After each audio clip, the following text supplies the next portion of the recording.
Welcome to the Interstellar Age. Season 1, The Third World War.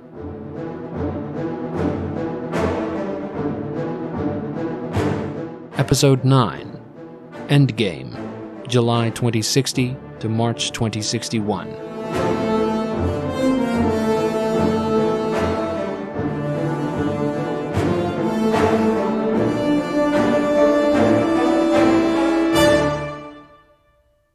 If in 2025, U.S. Chiefs of Staff had been asked to plan a land invasion of China, they would likely have laughed at the request. As one of the largest, most populous, and climatically diverse countries on Earth, China posed unique challenges to any potential conqueror. Indeed, the very concept of invading China, like the concept of invading Russia, had long been a byword for military hubris. In earlier ages, foreign conquerors like the Mongols and the Manchus had sometimes succeeded in defeating and replacing the imperial regime, only to become Sinicized, succumbing to the irresistible force of Chinese culture and bureaucracy. Only one attempt to conquer China had been made in the modern era. The Japanese Empire launched a series of invasions beginning in 1931.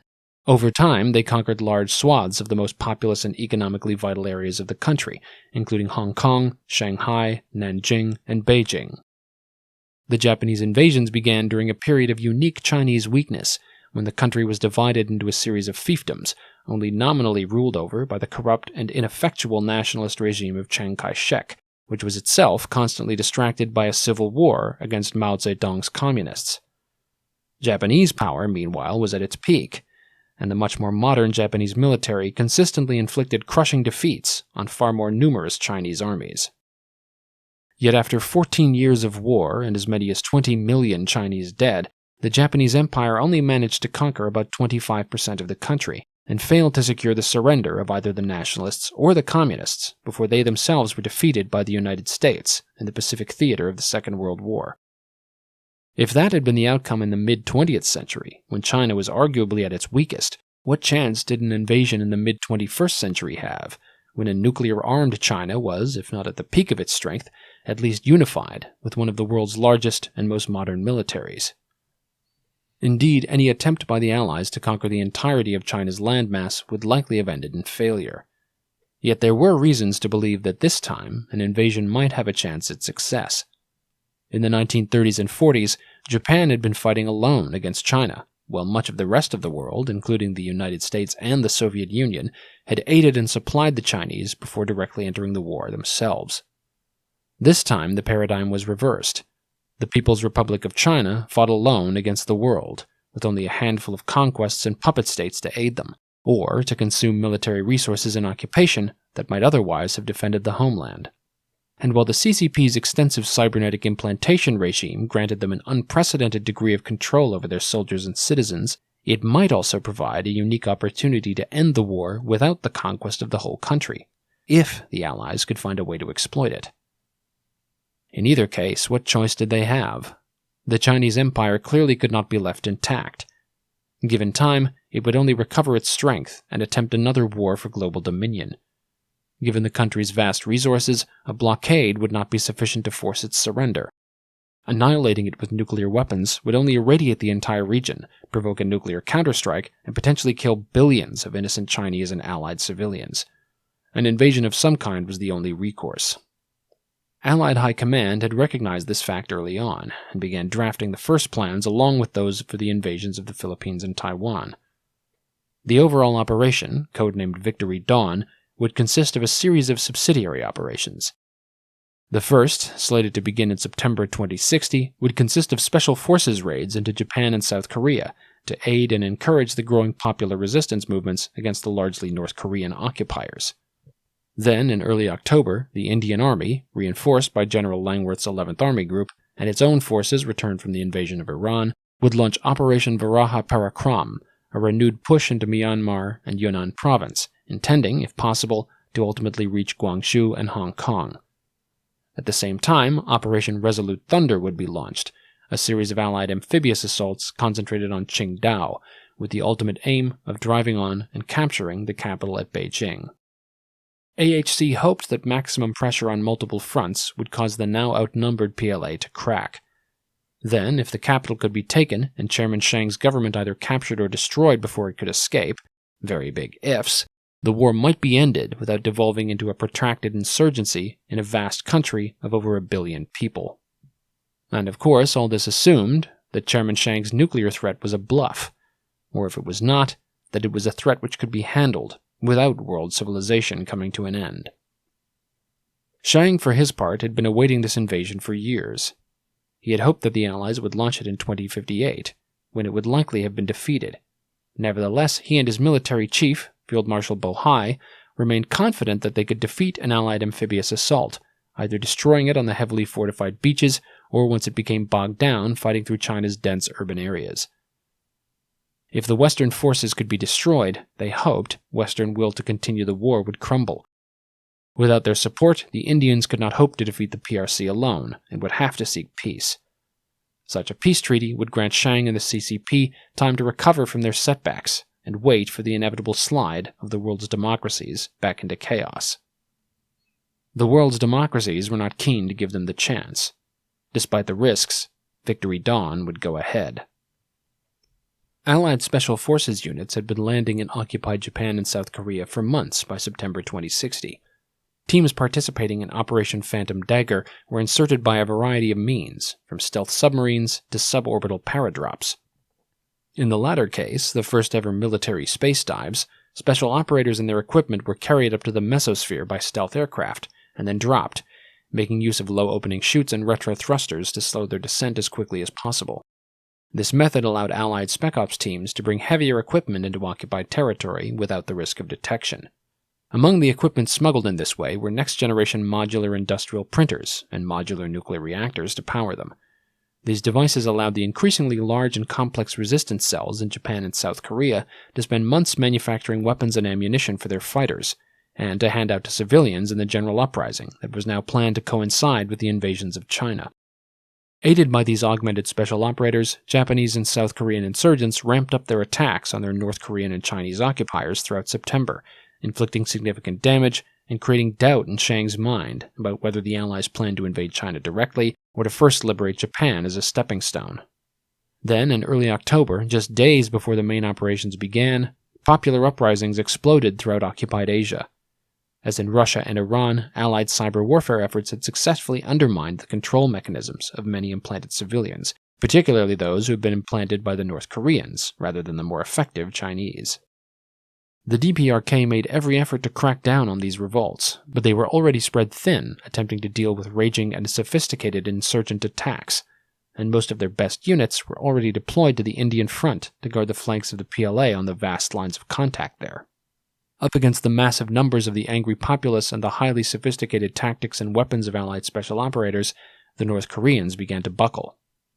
Just then, the next phase of Victory Dawn began. 2 Indian armies, plus the Allied Subcontinental Expeditionary Force, surged forward behind a massive artillery barrage and next-generation electronic warfare campaign. The meticulously planned operation focused on the vulnerable sections of the Axis line held by North Korean troops, shattering their poorly equipped divisions and rending huge gaps in the front. PLA forces had to retreat to avoid being surrounded, taking terrible casualties from Allied firepower as they abandoned their forward prepared positions. Field Marshal Jin Tao, still commanding the PRC's western defenses, was badly outnumbered. He begged for reinforcements from Beijing to stem the Allied tide, warning that despite the favorable terrain, he would soon have to retreat to Guangxi if he was not reinforced.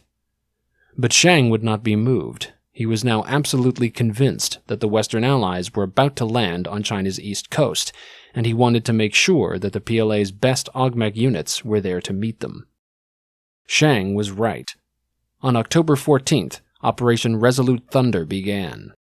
The landings were preceded by a massive naval and air operation, suppressing Chinese missile and air systems in the Shanghai and Jiangsu regions to protect the invasion fleet's port flank, while special operators targeted similar systems in Kyushu and South Korea to protect its starboard. The PLA Air Force had already been badly degraded by this stage of the war, particularly after a constant air campaign going back to 2058, but its remaining squadrons scrambled to do whatever they could to contest the attack.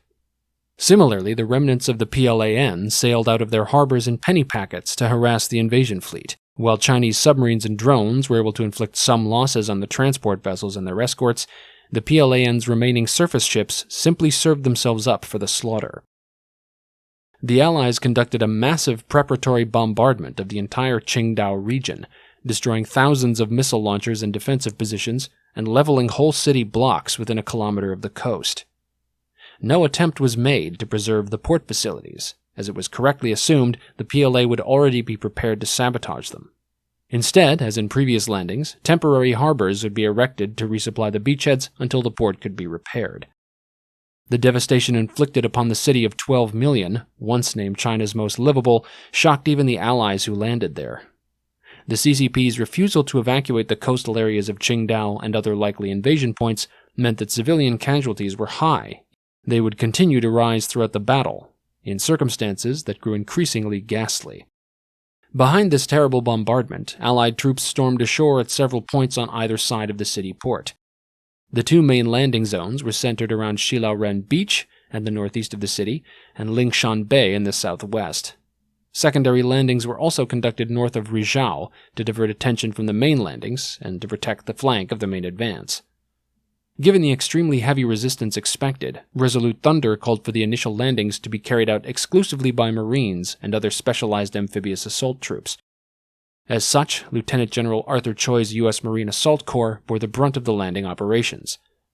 1st and 3rd Marine Divisions came ashore at Shilaoren with support from the Royal Australian Marine Regiment, while 2nd and 5th Divisions stormed Liangshan Bay. 4th Mardiv remained in reserve in case a follow-up landing should be required. The landings near Rizhao were conducted by Japan's Amphibious Rapid Deployment Division with support from the U.S. Marine Raider Regiment. Finally, in a first for the Third World War and a callback to the Second, the invasion was supported by divisional-scale air deployments into the enemy rear areas. The U.S. 82nd Airborne inserted into the Laoshan Mountains via helicopter, seizing the highways through the passes to protect the right flank of the invasion beaches at Shilaoren and to destroy PLA defensive positions that had escaped bombardment. Meanwhile, the 101st, reconstituted from reserve battalions after being destroyed in Ukraine in 2053, paradropped from high altitude onto the Taitu Plains north of the city to interdict PLA reinforcements inbound for the beaches. In support of the landings at Lingshan Bay and Rizhao, the reactivated British 1st Airborne Division, along with the Australian and Canadian parachute regiments, landed near Jiuzhushan and Polygen. Elite Special Forces units from all major Allied powers also inserted in these regions, and even further behind the lines, via suborbital drop, sowing chaos and confusion among the PLA in the hours before the invasion forces hit the beaches. The airborne divisions, despite advanced survivability, suppression, and diversion capabilities, took heavy losses to PLA anti-air fire on their way into the drop zones. But enough made it to ground to complete their objectives, inflicting widespread destruction in PLA rear areas, and effectively blocking off major reinforcements for several days while the Marines secured the landing beaches. Combat in and around Qingdao took place in varied terrain. Mountains and ridgelines, open plains, suburbs, dense urban core. All of it was brutal, unforgiving, more so than any the Allies had yet experienced in an already brutal war. The PLA infantry divisions tasked with defending the port fought and died for every inch, standing and being blasted to pieces by naval gunfire and artillery just to slow the Marines down and inflict a few more casualties. Augmech reinforcements threw themselves at airborne defenders dug into mountain passes and forests, with no thought for their own lives. Finally, and most horrifically, as the Allied Marines advanced into the city itself, Qingdao's citizenry began throwing themselves into the battle. Under the influence of their behavioral control implants, tens of thousands of ordinary people, including the elderly and some children, charged Allied lines wielding improvised weapons in grisly human wave attacks. Allied troops were forced to cut the unfortunate people down in droves. In some cases, the distraction and additional ammunition expenditure actually halted Allied advances, or allowed PLA counterattacks to regain ground. Others joined groups of refugees attempting to pass through Allied lines and then detonated explosive devices, killing and maiming their fellow Chinese and Allied troops alike. Unlike in Iran, Russia, and the occupied territories, nearly all citizens of the PRC had long since received control implants. While only a fraction of these, unknown for certain, but somewhere in the region of 10 to 20%, obeyed their instructions to suicidally charge Allied lines, this still meant that hundreds of thousands, perhaps millions of people in the Qingdao region alone might be expected to expend their lives in the battle for no other reason than to waste Allied ammunition and create opportunities for the PLA to exploit. The danger this posed was very real and potentially fatal.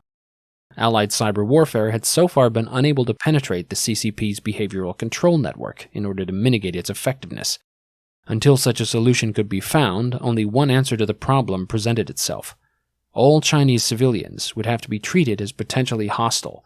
Heavily populated areas the Allied armies intended to pass through or nearby would have to be leveled to the ground, killing or disabling as many of these potential suicide combatants as possible, regardless of how many innocents were killed alongside them.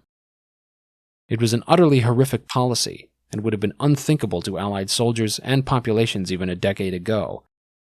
Now, at the bloody end of the Third World War, it was accepted as a grim necessity, much as the indiscriminate bombing of Axis cities had been in the last World War.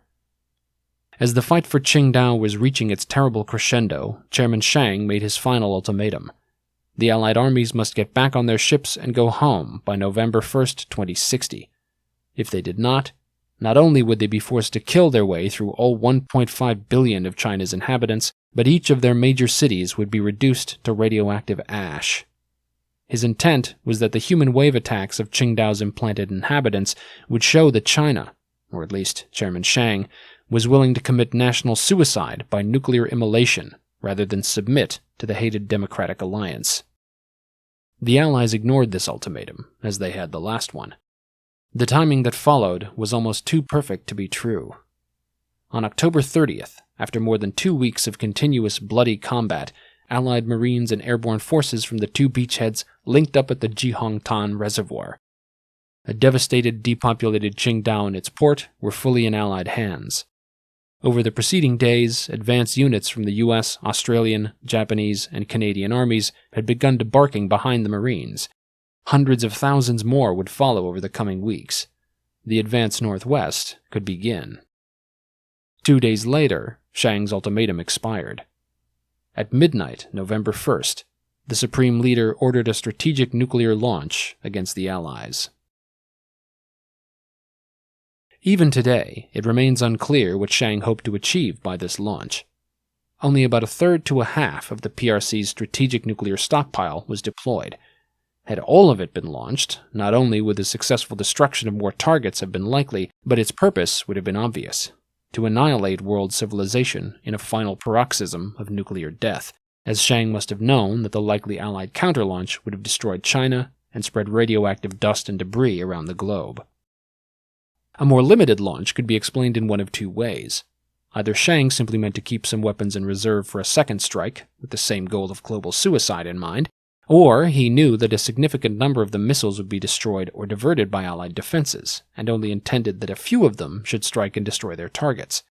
In that scenario, perhaps he believed that a more limited Allied counterstrike would similarly destroy only a few Chinese cities, a loss he had no qualms about absorbing.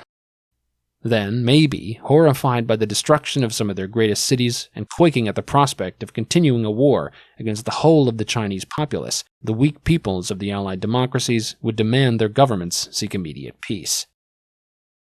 Instead, the launch simply revealed that over the past decade, Allied missile defenses had advanced even more rapidly than outside observers had realized. Indeed, it was the war itself that had permitted that advancement. Free from pre-war concerns about a defensive imbalance leading to nuclear escalation, the Allied powers rushed to complete the development on a number of cutting-edge systems that had been languishing through the 2040s. After the Axis defeats in the winter of 2056 and 57 gave them some breathing room, they began quietly deploying these systems in strategically vital areas. New space launches had begun in 2058. The massive debris field in low Earth orbit proved both a hindrance and an advantage. Launches had to make use of brief, risky windows that opened in the field at certain times and places, but when they did, it was difficult for the enemy to detect the new satellites before they came online, with so much clutter for ground-based observation platforms to sift through. These satellites formed one part of a massive distributed network of advanced AI-coordinated detectors and kill systems based on land, at sea, in the air, and in space. Allied High Command activated the automated system well in advance of Chiang's deadline. The moment the launches were detected, it sprang into action. Laser and electronic warfare-based platforms with the Allied fleet and throughout the Pacific targeted some missiles in the launch phase. Satellites and stealth drones loitering at high altitude fired on ICBMs and hypersonic missiles in the mid-course phase. And finally, ground-based laser, missile, and kinetic impactor batteries activated as the weapons entered the terminal phase. The success rate of the integrated system exceeded even Allied expectations. Of all the PLA missiles launched, only 3 escaped destruction or disabling before reaching their targets. Even these were thrown off course by electromagnetic jamming and damage to their guidance systems. One detonated near Los Angeles, another in the desert north of Melbourne, and the third in the ocean near Kolkata. Tens of thousands still died in the detonations and from the immediate effects of radiation, while hundreds of thousands would suffer from radiation poisoning in the months that followed. At a stroke, the specter of global nuclear annihilation, which had hung increasingly heavy over the world as the century had gone on, all but vanished. Allied populations, and those few neutrals who remained, breathed a collective sigh of relief. It was followed, in the Allied nations, by a surge of anger. With evidence that Chiang's CCP had been willing to take the entire world with it in its death throes, the last vestiges of moral resistance to extreme wartime measures the Allies might need to take vanished.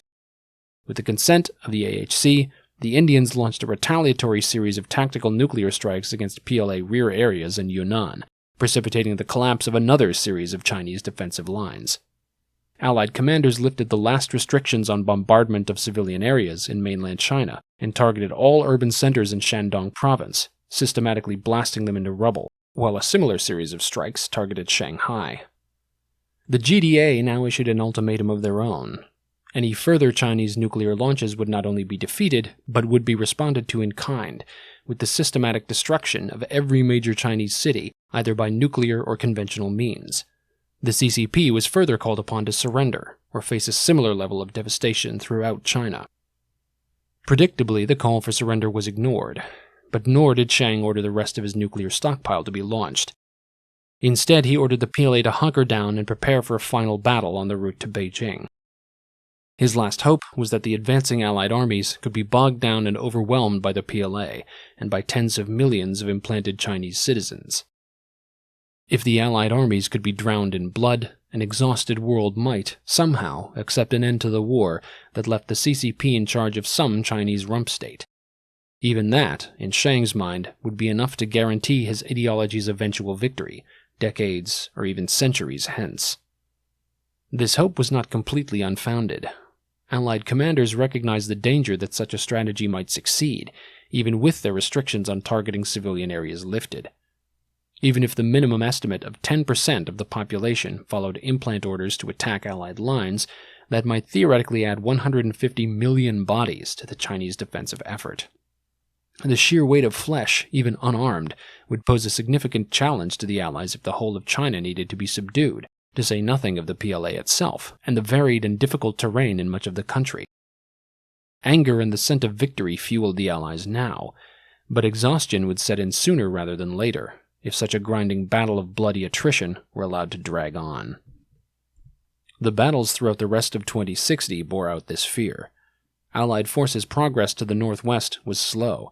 They had to fight their way through each blasted mile, overcoming PLA defenses, fighting off waves of zombie-like civilians, and dealing with augment counterattacks on their western flanks all the way. By January 2061, the Allies had only pushed as far as Binchu, barely halfway to their ultimate objective of Beijing. All the while, their own casualties continued to mount. At this rate, it might take another 6 months or more just to take the capital, and God only knew how many Allied casualties. In the meantime, Chiang's government would have plenty of time to evacuate the city, if it believed it might soon be lost. All the while, the Indian offensive in the west continued to make progress, but even together, it would take many years of hard fighting to subdue the entire country, if it was even possible to do so. Another strategy was clearly needed, something audacious enough to decapitate the CCP regime if it succeeded, but not so risky that it would doom the Allied war effort if it failed. AHC briefly considered simply nuking Beijing, but even if that worked, it would only achieve one goal: killing Chiang and his loyalist ministers. In that event, it was believed that the fanatical PLA augmeks would continue the war, and that the implanted PLA soldiers and citizenry would also, at their direction, keep fighting. But the very mechanisms that made this phase of the war such a challenge provided the means by which it might be rapidly ended. If the Allies could somehow take Beijing, particularly Chiang's new combined CCP and PLA headquarters district, quickly enough that Chiang's personal control mechanisms over the vast PRC behavior network could be captured intact, the war might be all but ended with a few keystrokes. The regular PLA could be stood down, and the horrific suicidal attacks of the citizenry could be halted. The PLA augmeks would likely continue to resist, but without the support of the rest of the country, they would have no hope of victory. How such an incredible coup could be achieved was another question. PLA air and missile defenses concentrated around Beijing were even more formidable than those that had protected Qingdao. Both sides had learned from the airborne assaults that had accompanied the landings in October, meaning that any similar operation around the PRC capital would likely be just as costly, if not more so.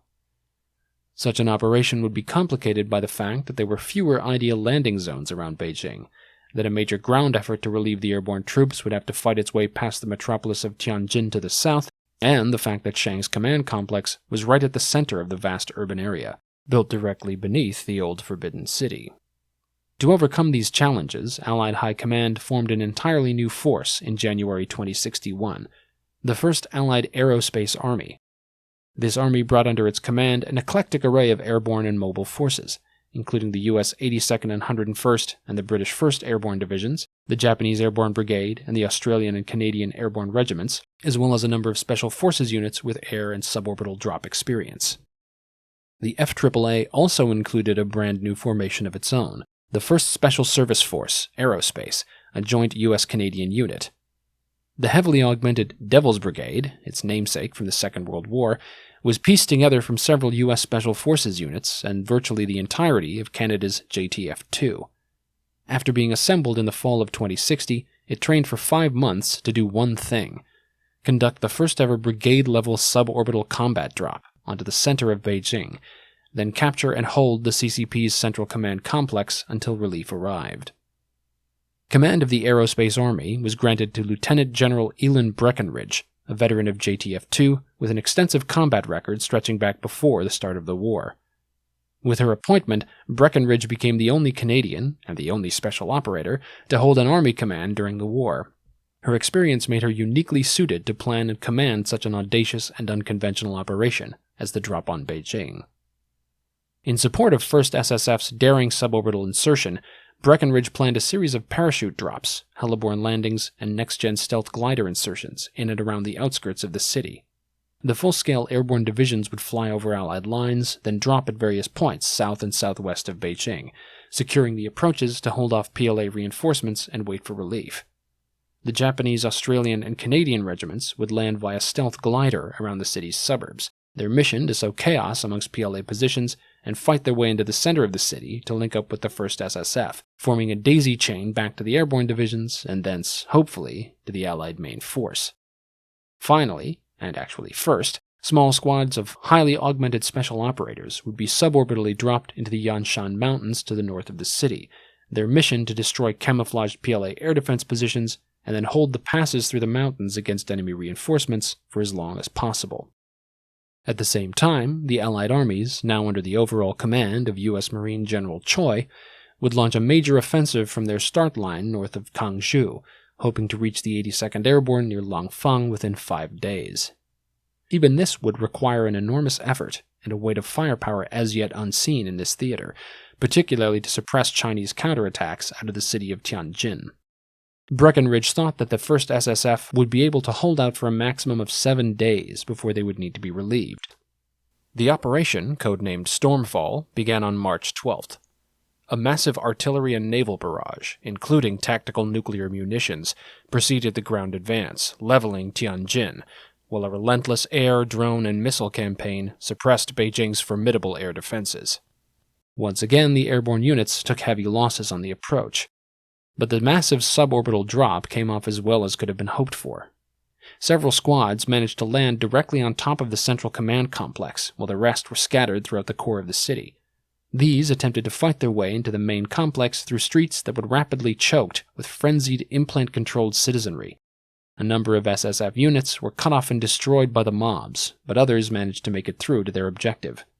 Those that had dropped into the complex itself engaged in a running battle with the heavily augmented Red Guards defending it, while bureaucrats and high-ranking officers and partymen either tried to destroy vital material or threw themselves at the invaders with whatever weapons they could find. But after 2 hours of chaotic combat, several squads managed to reach the primary and secondary control hubs for the implant network. The first, being too heavily guarded for the small force to capture, was destroyed by a laser-guided orbital strike. The second was stormed and taken. Within minutes after the hub was captured, the special operators had linked it to the Allied military net. Minutes after that, codebreaker AIs had cracked the system, and the stand-down commands were issued. In an instant, the war changed. The crazed mobs swarming through the streets and throwing themselves at Allied weapons stopped, dazed. PLA regular infantry units across China began laying down their weapons and surrendering to nearby Allied troops. As expected, the PLA augmechs were willing to continue the fight, which they did, gunning down nearby infantry as they attempted to follow their new instructions and surrender before resuming their own attacks against the Allies. But now, despite their still formidable capabilities, their defeat was only a matter of time, unless they could recapture the control centers and rescind the stand-down commands. The fight for the capital went on for another 4 days, as the die-hard, bitter augmechs sold their lives dearly in the hopes of delaying General Choi's advance to the city. The embattled 1st SSF was besieged in the Old Forbidden City for 3 days, before Australian and Japanese paratroopers managed to fight through the augmech lines to reach them, mere hours before the special operators ran out of ammunition. The following day, the U.S. 2nd Marine Division made contact with the 101st Airborne west of Langfang, and the 82nd Airborne linked up with the Japanese and Canadian paratroopers in Dasheng District. The chain was complete. While augmech resistance in the city would go on for another week, by March 18th, the battle for Beijing was effectively over. In the Western Theater, seeing his lines crumbling and realizing what the sudden, unprompted surrender of the regular infantry must mean, Field Marshal Jin Tao made preparations to stand down the remainder of his force. Several of his augmech officers attempted to assassinate him, but Jin Tao was far more respected and popular than other commanders. His loyalists defeated the brief coup, and his orders were followed. When word arrived that Beijing had fallen, Western Army Group finally surrendered to the Indian Army on March 19th. General Bao Gong, commanding the remaining Axis forces in South America, made a similar decision on the same day, surrendering to American forces in the north, while his Venezuelan and Argentinian counterparts surrendered to the Brazilian army in the south a few days later. With that, the Third World War was effectively over. But there would be no great surrender ceremony for the CCP, such as that which had occurred on the battleship Missouri in 1945. Chairman Chiang was dead. The fact that no body was recovered led to conspiracy theories, ranging from the simple, that he had somehow escaped, to the outlandish, such as theories that he and his senior advisors had attained the fabled singularity just before the bunker's destruction, merging their minds with an experimental, superintelligent AI. But genetic material found in the CCP complex later suggested that he had been in the primary control hub when it was destroyed, killed instantly even as he clung to the last vestiges of his power. Much of the CCP's leadership died with him, and what little remained had been heavily reliant on cybernetic implants tied to Chiang's personal control. These were in no shape to take the reins of government, even to surrender it to the Allies. Field Marshal Bo Hai, the PLA Chief of Staff, was also dead, having committed suicide in his personal quarters as the 1st SSF fought its way through the Central Command Complex. Field Marshal Feng Gao, who had commanded the defense of eastern China after being evacuated from the Central American front, was killed in the fighting under circumstances equally unclear as those which had claimed Chang Lao in 2057. The last Axis nation, North Korea, could not survive without its CCP masters. With its control over the South and Japan crumbling, and facing the prospect of new Allied landings or a ground campaign against them, the Kim regime offered terms of surrender. The Allies would accept none. It would take another 2 months of fighting and negotiations before the DPRK accepted reality and surrendered unconditionally. But in the end, they had little choice. Major combat was over by July 2061, even if scattered squads and individual augmechs would cause trouble for years after the war ended. The forces of the Global Democratic Alliance had done what seemed impossible just a few years earlier. They had won a total victory over the augmented, nuclear-armed authoritarian Axis. For the first time in almost a decade, the world was once again at peace. But the end of major combat only marked the beginning of an equally formidable challenge: preserving that peace.